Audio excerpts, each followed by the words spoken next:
주님과 함께 선한 길을 걷다라는 제목으로 함께 말씀의 은혜를 나누도록 하겠습니다. 우리는 살면서 누군가로부터 듣는 선한 말 한마디를 들을 때 큰 힘을 받곤 합니다. 부모님을 통해서 격려의 말을 들을 수도 있고요. 멘토를 통해서 지혜로운 조언을 또 듣기도 합니다. 친구의 따뜻한 위로의 말이 오늘을 살아낼 힘과 소망을 얻을 때도 있습니다. 주변에서 응원해준 말로 인해서 다시금 일어서서 힘있게 살아가는 분들이 참 많이 계십니다. 그 중에 한 사람을 소개하려고 하는데요. 우리가 익히 잘 알고 있는 애플의 스티브 잡스입니다.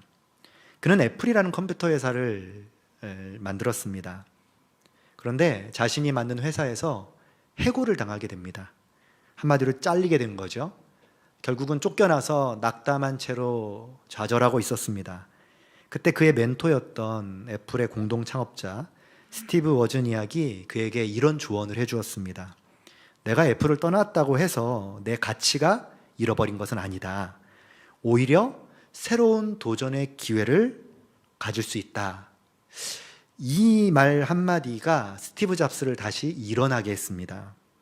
그래서 새로운 회사를 또 다시 창업을 하게 됩니다. 그 회사가 소프트웨어 기업인 넥스트, 그리고 여러분들이 잘 알고 있죠. 토이스토리를 만든 애니메이션 기업 픽사입니다. 그리고 그의 창의적인 도전은요, 결국 다시 애플로 돌아오게 만들었고, 애플에서 우리의 인생을 바꾸는 스마트폰, 아이폰을 개발하게 됩니다. 이 이야기를 듣고 있으면 그거는 스티브 잡스니까 가능하죠 라고 생각하는 분도 계실 겁니다. 그런데요, 아무리 천재적인 사람이라 할지라도요, 누군가의 위로와 응원이 없다면 사실 넘어지는 상황 가운데서 일어나는 것은 쉽지 않습니다. 스티브 잡스 곁에 선한 말을 건넬 수 있는 좋은 동료들이 있었기 때문에 다시금 도전할 수 있었던 것입니다. 마찬가지로 함께 예배드리는 우리들에게도 선한 말을 해줄 누군가가 필요하겠죠. 그 말 한마디는 우리를 다시 일어서게 할 수 있습니다. 우리 옆에 있는 분들에게 이렇게 응원의 메시지를 보내볼까요? 당신은 충분히 할 수 있습니다. 조금만 더 힘내봅시다. 네, 주변 사람들의 응원으로 인해서 우리의 인생은 꽤 살아갈 만합니다. 그런데 꽤 살아갈 만한 인생을 살기 위해서 우리가 이 땅에 존재하는 건 아니죠. 이것만으로는 뭔가 부족함이 있습니다. 왜냐하면 인생을 잘 살았다고 고백할 수는 있습니다. 하지만 영적으로 만족한 인생이 될 수는 없습니다. 왜냐하면 우리의 삶에는 여전히 풀리지 않는 영적인 문제들이 있기 때문이죠. 그래서 우리의 영적인 문제를 응원해 줄 멘토가 필요합니다. 삶에서 일어나는 현장들을 보면서 헤쳐나가라는 이런 그냥 도전을 주는 응원 말고요, 우리의 영적이고 근원적인 문제를 해결해 줄 응원의 메시지 말이에요. 그런데 그것을 우리는 주님을 통해서 들을 수 있습니다. 사람들이 응원해 주는 것으로는 우리의 삶에 진정한 기쁨을 맛볼 수 없죠. 하나님이 기뻐하시는 삶을 살아낼 수도 없습니다. 왜일까요? 우리에게는 그럴 만한 능력이 없기 때문입니다. 제가 계속해서 말씀을 전하면서 강조하고 있는 부분이기도 합니다. 우리는 할 수 있는 것이 아무것도 없습니다. 그럴 능력도 되지 않습니다. 우리의 말 한마디가 다시 일어날 수 있게 해줄진 몰라도 그 사람의 인생을 근본적으로 바꿀 수 없다는 것입니다. 왜냐하면 우리는 하나님의 목적에 맞게 살아가지 못하는 연약한 존재들이기 때문입니다. 성경은 이런 사람들을 죄인이라고 부르고 있죠. 우리는 죄와 관련해서 끊임없이 어려움을 겪고 있습니다. 그리고 이 죄의 문제는 나를 괴롭힙니다. 그래서 이것을 해결하지 않고서는 결코 영적인 문제를 뛰어넘을 수 없는 것이죠. 그런데 그 해결을 해주시는 분이 예수님이시다라고 오늘 본문이 우리에게 말씀해 주고 있는 겁니다. 사도 요한은 오늘 요한복음을 쓰면서 예수님을 우리에게 소개하고 있습니다. 그런데 요한이 소개하는 예수님은 이런 예수님입니다. 하나님이신데 우리를 구원하시기 위해 이 세상에 오신 분으로 소개합니다. 한마디로 하나님의 아들로 표현하며 예수님이 신성을 가진 분임을 강조하고 있는 거죠. 그렇게 하나님 되시는 예수님께서 우리의 죄의 문제를 해결해 줄 뿐만 아니라 다시 살아나셔서 영원한 생명을 주시는 분이다 라고 말씀하는 것이 요한복음의 큰 핵심입니다.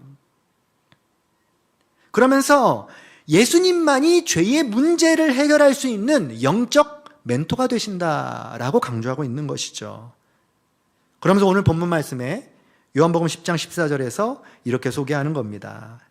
요한복음 10장 14절 말씀 한번 같이 읽어볼까요? 시작. 나는 선한 목자라 나는 내 양을 알고 양도 나를 아는 것이. 아멘.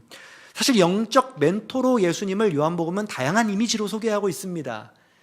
그 중에서 가장 핵심적인 단어가 바로 목자입니다. 선한 목자입니다.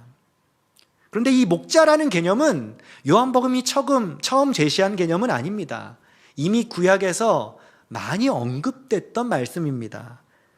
그 중에서 다윗이 하나님을 소개할 때 사용했던 단어가 이 목자라는 단어입니다.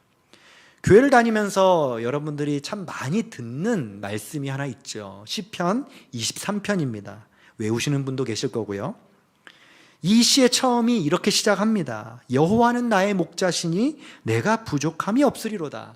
하나님을 목자로 소개하고 있습니다. 그러면서 목자 되신 하나님이 우리를 위해서 구체적으로 어떤 일을 하시는지를 소개하고 있죠.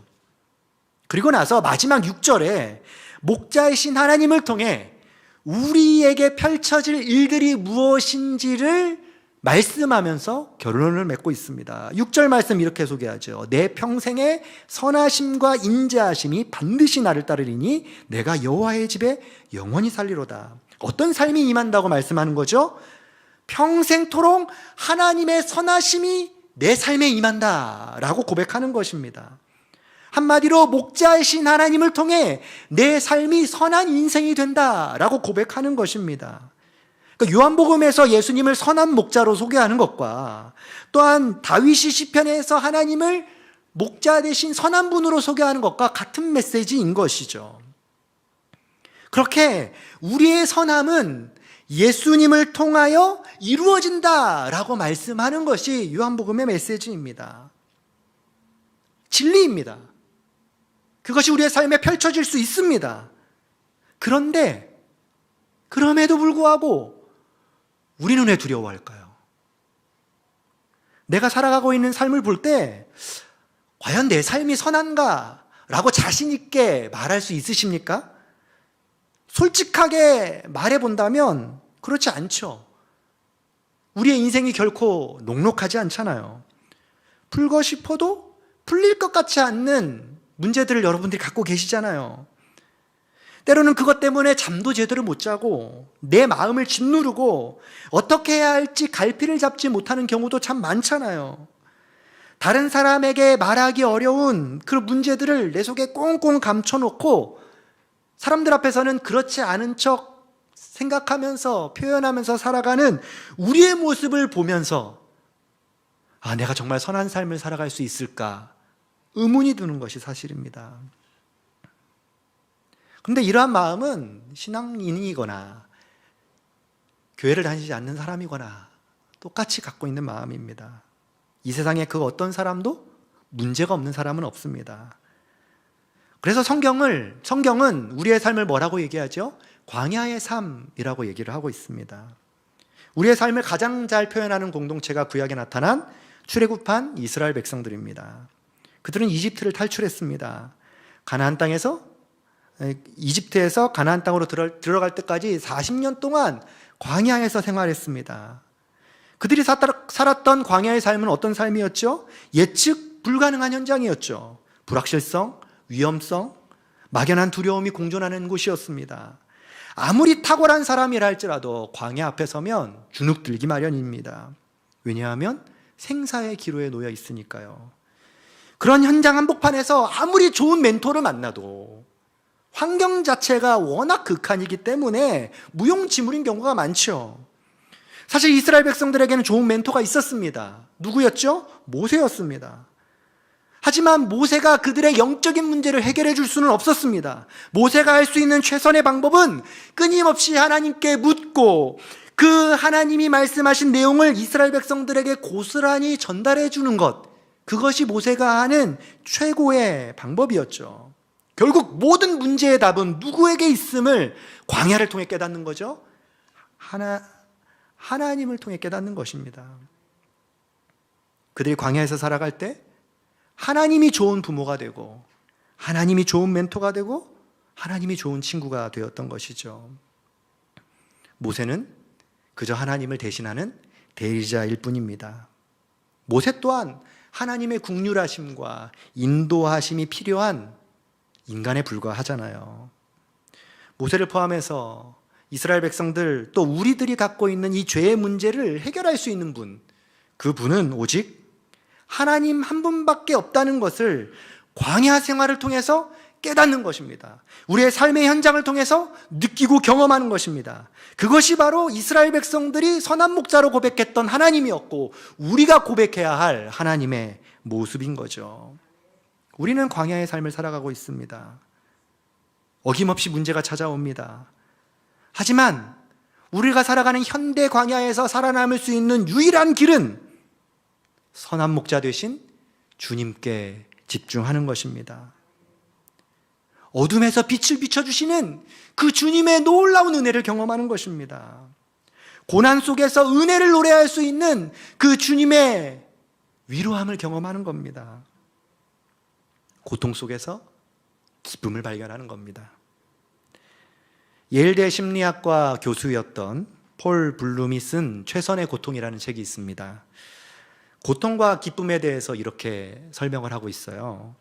뇌과학적으로 고통과 쾌락, 기쁨은 동일한 신경회로를 통해서 전달된다라고 주장하면서 고통이 있어야 진정한 기쁨을 누릴 수 있다라고 말을 했습니다. 그러면서 선택적 고통의 힘을 강조했습니다. 예를 들어 그런 겁니다. 극한 스포츠를 내가 선택합니다. 마라톤을 선택합니다. 매운 음식 먹는 것을 선택합니다. 하지만 그 가운데의 고통을 통해서 기쁨을 느낀다는 것이 선택적 고통입니다. 그러면서 고통이 없으면 기쁨도 없다라고 주장하는 겁니다. 아주 흥미로운 내용이죠. 그러다 보니까 우리나라의 뇌과학자들께서 이분의 책을 자주 인용하여 고통과 기쁨을 강의하고 다닙니다. 그런데 사실 고통과 기쁨의 이 관계가 과학적으로 새롭게 발견된 것은 결코 아니에요. 이미 성경에서 오래전부터 언급했던 말씀이었습니다. 시편 119편 71절을 보면요, 고통과 기쁨의 관계를 다음과 같이 설명합니다.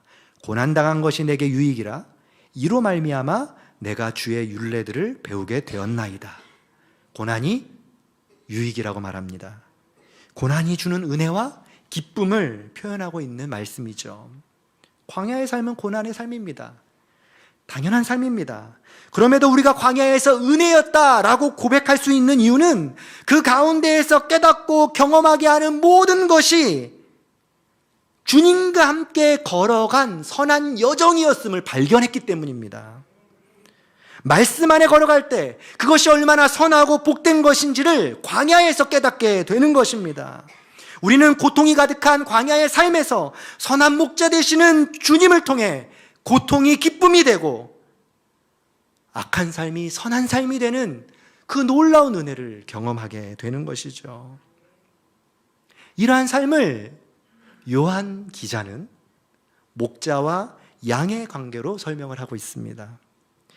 우리가 이 말씀을 좀 깊이 이해하려면 목자와 양의 역할과 그 특성을 이해하는 것이 매우 중요합니다. 우리나라 사람들은 잘 이해하지 못합니다. 왜냐하면 우리는 오랫동안 농경사회였기 때문에 가축을 기르더라도 보통 뭘 길렀죠? 소, 돼지, 닭을 길렀잖아요. 양을 가정에서 키우는 사람을 별로 보지 못했습니다.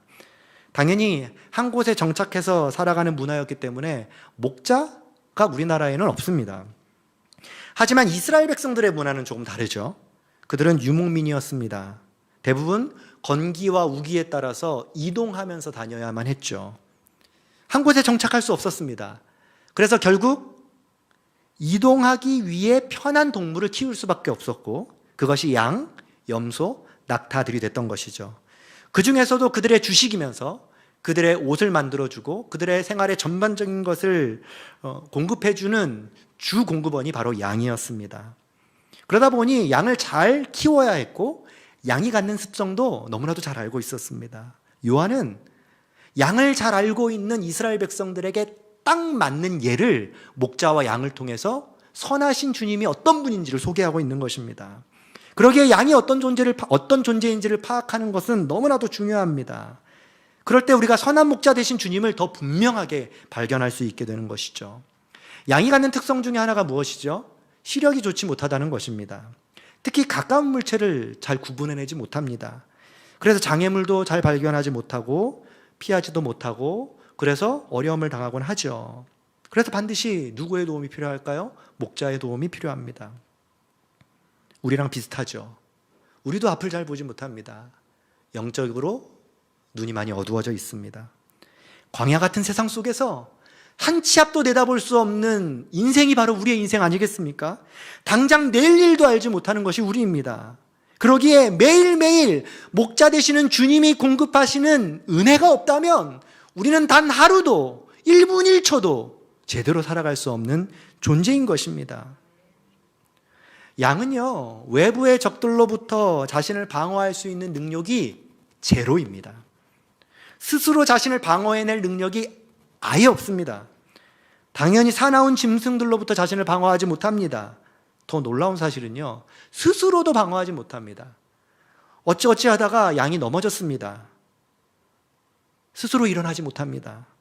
다리가 워낙 짧아서 등이 바닥에 닿으면 혼자 몸을 뒤집지 못해요. 만약 그런 상태로 놔두면 어떻게 될까요? 위와 장기에 가스가 차기 시작합니다. 결국 혈액순환이 원활하게 돌지 못하죠. 그래서 죽음에 이르게 됩니다. 반드시 넘어진 양을 일으켜줄 목자가 필요합니다. 예수님의 이미지 중에 양을 이 어깨에 들쳐매고 걸어가는 이미지가 바로 거기에서 나온 것입니다. 우리 또한 마찬가지죠. 우리도 한번 넘어지면 우리 스스로 일어날 수가 없습니다. 신앙의 열정이 식어지면 기쁨이 사라지고 영적 침체를 경험합니다. 신앙생활이 의무적으로 느껴지면서 힘을 잃어버리고 영적 무기력에 빠지기도 합니다. 하나님이 멀게 느껴지고요. 아무리 기도를 해도 예배를 드려도 우리의 마음이 답답한 느낌을 받을 때가 있습니다. 그것이 점점 더 악화되면요, 우리의 믿음이 흔들리고 신앙의 방향을 잃어버리는 데까지 나아가게 되죠. 이런 상황에서 우리가 무엇을 할 수 있을까요? 우리가 할 수 있는 것은 아무것도 없어요. 마치 양이 넘어져서 아무것도 할 수 없는 무방비 상태가 바로 우리의 모습입니다. 그때 누가 필요할까요? 주님이 필요한 거죠. 주님이 일으켜 주셔야 합니다. 그래야 살아갈 수 있는 것입니다. 주님은 넘어진 우리들을 그대로 놔두시지 않으십니다. 선한 목자는 그렇게 하지 않으세요. 반드시 다가오셔서 우리를 안아 일으켜 주시는 분이 살아계신 주님이십니다. 우리를 다시 일으켜 주신다는 그 놀라운 주님을 바라보고 소망하며 이번 한 주를 살아가시면 좋겠습니다. 양이 갖는 또 다른 특징은요, 스스로 털갈이를 하지 못한다는 것입니다. 만약 누군가가 털을 깎아주지 않는다면 양은 어떻게 될까요? 털의 무게가 그를 짓누릅니다. 결국은 제대로 밥을 먹지도 못하고 움직이지도 못하고 굶어 죽거나 질식사하는 경우가 생긴다고 합니다. 그래서 목자가 하는 아주 중요한 관리 중에 하나가 무엇일까요? 양의 털을 깎아주는 것입니다. 우리를 짓누르고 있는 문제들이 얼마나 많나요? 나를 집어삼킬 것 같은 털의 무게처럼 우리를 감싸고 있습니다. 우리가 스스로 깎으려고 하지 마세요. 주님께서 우리의 무겁게 자란 문제의 털들을 다 도려내시고 깎아주실 것입니다.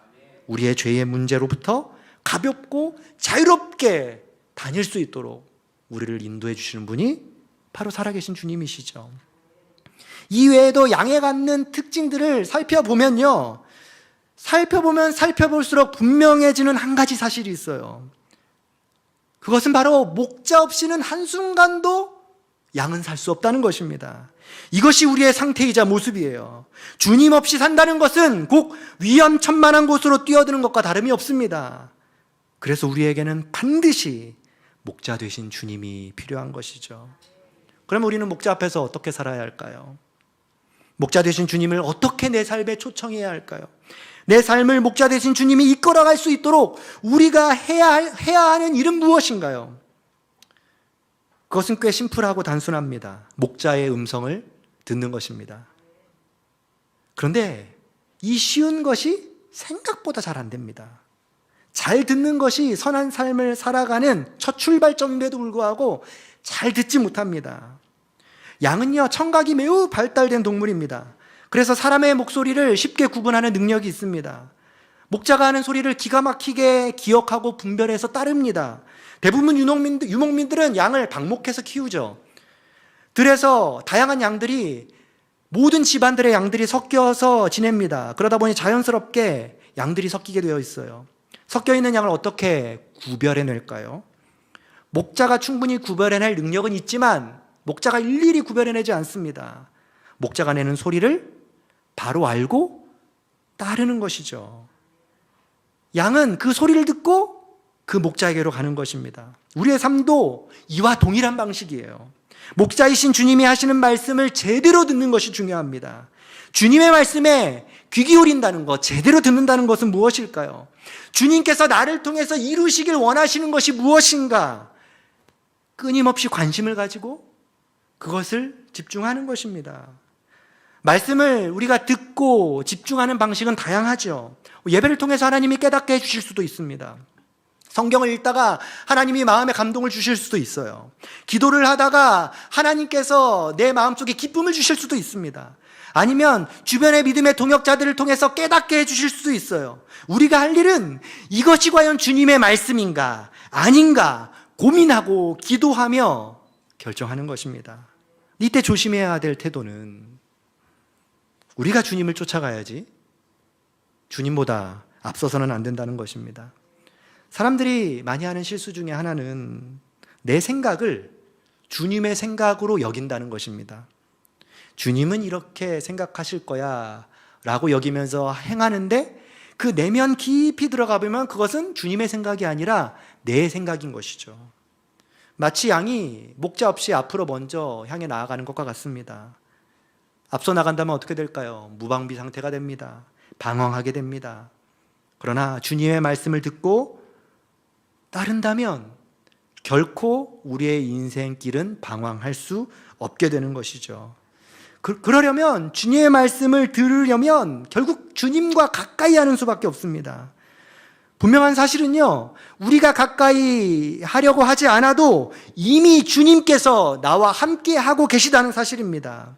선한 목자이신 주님께서 우리가 앞으로 살아갈 삶의 방향을 다 준비시켜 놓으셨고 그 방향이 무엇인지를 말씀을 통해 깨닫게 해주시고 그렇게 살아갈 수 있도록 힘과 능력을 기꺼이 주신다는 것입니다. 바울은 그것을 어떻게 고백하는지 아십니까? 에베소 2장 10절에서 이렇게 고백합니다. 우리는 그가 만드신 바라 그리스도 예수 안에서 선한 일을 위하여 지으심을 받은 자니 이 일은 하나님이 전에 예비하사 우리로 그 가운데서 행하게 하려 하심이니라 라고 고백합니다. 내가 하는 게 아니라 선한 목자 되신 주님이 모든 것을 준비하신다는 것입니다. 그리고 우리는 주님이 미리 준비한 그 길로 걸어갈 수 있도록 하나님이 우리를 인도해 가신다는 것입니다. 주님이 인도하시는 그 길에 우리가 거부하지 아니하고 기꺼이 걸어가기로 결단하고 나아가면 되는 것이죠. 주님의 말씀만 따랐을 뿐인데 주님은 우리의 인생에 선한 삶으로 영광의 길로 주님과 함께 걸어가는 왕의 대로로 인도해 가실 줄 믿습니다. 우리가 바라보아야 할 것은 내 옆에 선한 목자 되신 주님이 함께하고 있는가입니다. 나 자신을 믿지 마시고 주님이 나와 함께하고 있음을 바라보고 믿음으로 나아가시길 바랍니다. 우리는 양과 같이 결코 선한 존재가 될 수 없습니다. 흠도 많고 약점도 많은 사람입니다. 그러기에 우리를 다스리시는 선한 목자가 함께하지 않으면 결코 믿음의 삶을 살아낼 수 없는 것입니다. 그런데 주님께서 우리와 함께 하시겠다라고 약속해 주셨습니다. 우리는 선한 목자 되신 주님과 함께 선한 공동체를 이루었습니다. 그러기에 선한 목자 되신 주님을 힘입어 담대히 세상 가운데 나아갈 수 있는 것입니다. 주님이 여러분들의, 우리의 울타리가 되어 주실 것이기 때문입니다. 독일의 히틀러에서 2차 세계대전이 일어났습니다. 독일의 신학자이자 목회자였던 이 디트리히트 본헤퍼는 히틀러의 그 유대인 학살 그리고 독재 정책에 저항하기 시작했습니다. 기독교인들에게 기독교 신앙은 정치적 악함에 결코 타협할 수 없다라고 강력하게 메시지로 외쳤습니다. 결국 히틀러의 눈밖에 났죠. 그래서 1943년 체포되어 수감되게 됩니다. 그렇게 2년간의 수감 생활을 끝으로 히틀러에 의해서 처형을 당하게 되죠. 그가 감옥에 지내면서 가족들과 친구들에게 편지를 보냈습니다. 그 중에서 그가 보낸 마지막 편지에 보면 시 한 편이 있습니다. 선한 능력으로라는 시입니다. 이 시는 본헤퍼가 처형을 앞둔 상황 속에서도 선한 목자 되신 주님과 함께하고 있다라는 믿음의 고백을 올려드린 시입니다. 제가 이 시를 여러분들에게 읽어드리겠습니다. 선한 능력으로 고요히 감싸여 우리는 오는 것을 담대히 맞이합니다. 하나님은 저녁에도 아침에도 그리고 확실히 새로운 날에도 우리와 함께 하십니다. 오늘 우리에게 주신 이 촛불을 따뜻하고 조용히 타오르게 하소서. 주님이 허락하시면 다시 우리를 만나게 하소서. 우리는 압니다. 주님의 빛이 밤에도 비치고 있음을. 이제 깊은 침묵이 우리를 둘러쌀 때 보이지 않는 세계의 넓은 울림을 듣게 하소서. 그곳에서 하나님의 모든 자녀들이 높은 찬양을 드리고 있음을 알게 하소서. 선한 능력으로 고요히 감싸여 우리는 오는 것을 담대히 맞이합니다. 하나님은 저녁에도 아침에도 그리고 확실히 새로운 날에도 우리와 함께 하십니다. 결국 선한 목자 되신 주님을 의지하며 순교의 자리로 나아갔습니다. 하지만 그의 담대한 신앙의 고백은 수많은 사람들을 일어서게 만들었죠. 그리고 본헤퍼가 고백한 이 선한 능력은 지금도 우리의 삶 속에 역사하고 있습니다. 저녁을 보내고 어둠을 지나 아침 해가 밝아오는 그날까지 선한 목자 되신 주님은 여러분들과 함께 하실 것입니다. 혹시 지금 영적인 어두운 밤을 보내고 있다고 생각하는 분이 계십니까? 걱정하지 마십시오. 주님이 함께하고 계십니다. 새로운 아침을 사모하며 기다리는 분이 계십니까? 걱정하지 마십시오. 주님이 반드시 그날을 주실 것입니다. 우리의 상황이 어떠하든 주님은 선한 능력을 우리들에게 부어주실 것을 확신합니다. 주님과 함께 선한 능력이 마침내 내 삶에 드러나는 삶을 살아내는 동탄우리는교회 성도님들 되시기를 주님의 이름으로 소망합니다. 우리 함께 기도하겠습니다. 하나님 아버지 감사합니다. 선한 목자 되신 주님이 우리와 함께 해주시고 끝까지 돌봐주시니 감사합니다. 주님의 선한 능력이 내 삶에 임하기를 소망합니다. 우리의 모든 날이 주님 안에서 선한 삶을 살아내는 은혜를 누리게 하여 주옵소서. 주님의 말씀에 귀 기울이게 하시고 그 말씀을 깨달을 수 있는 지혜를 주시며 말씀 따라 살아갈 마음과 순종할 믿음을 더하여 주셔서 담대히 기쁨으로 주님이 걸어가신 선한 삶의 여정에 함께 동참하며 나아가는 동탄우리는교회 성도들 되게 하여 주옵소서. 예수님의 이름으로 기도합니다. 아멘.